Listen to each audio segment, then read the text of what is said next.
Assalamualaikum. Saya Siti Wardia dari kelas 4 Khadijah.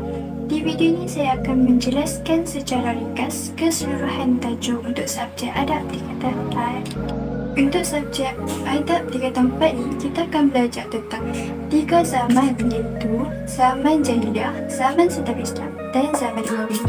Yang pertama, zaman Jahiliyah. Zaman Jahiliyah ini adalah zaman sebelum kedatangan Islam.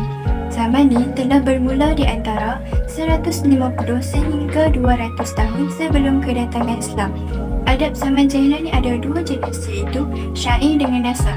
Syair ini terdiri daripada khayalan dan emosi, manakala nasar ini pula terdiri daripada pemikiran dan percakapan. Dekat zaman ni, mereka pada pasal macam kita tahu, tapi pasal mereka ni bertujuan promote mereka punya syair itu. Antara penyair yang terkenal pada zaman tu termasuklah,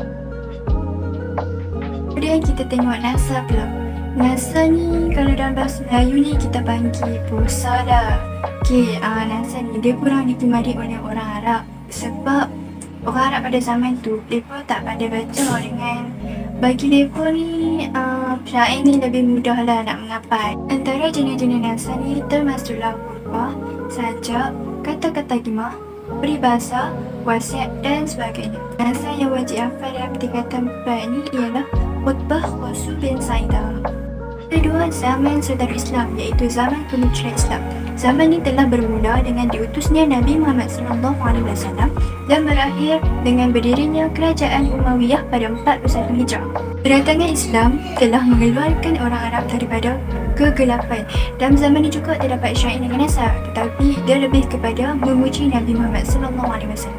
Syair pada zaman ni, dia memiliki perkataan yang paling lembut dan gaya-gaya bahasa yang paling mudah, dan dia sentiasa mendapat tempat yang utama. Penyair pada zaman sebelum Islam ni adalah yang hidup dalam dua zaman, iaitu zaman Jahiliyah dan zaman Islam. Antara tokoh-tokoh penyair termasuklah Hasan bin Sabit, Ka'ab bin Suhad dan lain-lain. Nasar dalam zaman ni adalah Islami.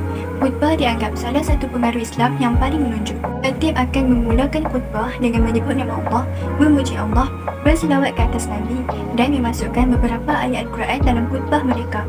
Khutbah dipengaruhi oleh Al-Quran yang dipenuhi dengan sebutan yang manis dan mudah dipahami oleh orang Arab. Qasidah Hasan bin Sabit telah menjadi pilihan untuk pelajar tingkatan 4 menghafalnya. Okey, zaman yang terakhir, zaman Umayyah. Zaman ini telah bermula dengan berakhirnya kerajaan Khulafa Ar-Rasyidin pada 40 Hijrah. Kerajaan ini diasaskan oleh Muawiyah bin Abi Sufyan yang pernah menjawat jawatan gubernur di Syria pada zaman pemerintahan Saidina Uthman bin Affan. Sebenarnya, selepas Saidina Ali dibunuh, anaknya Saidina Hasan telah dilantik menjadi khalifah. Tapi Saidina Hasan ni buat keputusan nak bagi jawatan khalifah tu dekat Muawiyah. Kerajaan ini dinamakan dengan Umawi bersempena dengan nama Umayyah bin Abdul Syam bin Abdul Manaf yang merangkap datuk kepada Muawiyah. Pusat kerajaan ini berada di Damsyik, Syria. Sebelum Muawiyah ni diangkat menjadi khalifah, terdapat dua golongan. Yang pertama, yang menyokong Ali. Golongan ni percaya yang Ali ni lebih layak menjadi khalifah kerana hubungannya sebagai sepupu pada Nabi Muhammad SAW. Mereka ni digelar sebagai Syiah. Sedikit info tambahan, orang Syiah ni, mereka anggap Ali ni adalah Tuhan ke hari kiamat nanti. Dan mereka ni juga akan lukakan diri mereka sendiri setiap kali hari Ashura sebab mereka rasa sedih dan bertanggungjawablah atas kematian Saidina Husain di perang Karbala. Yang kedua, golongan yang menyokong Muawiyah. Kebanyakannya golongan ni terdiri daripada ahli Syam. Mereka ni dikenali sebagai Khawarij. Khawarij ni adalah kelompok Muslim yang pada awalnya mereka menyokong Ali, tetapi kemudian mereka menolak kepimpinan Ali. Golongan ni mula terbentuk pada akhir abad ke-7 Masihi di selatan Iraq.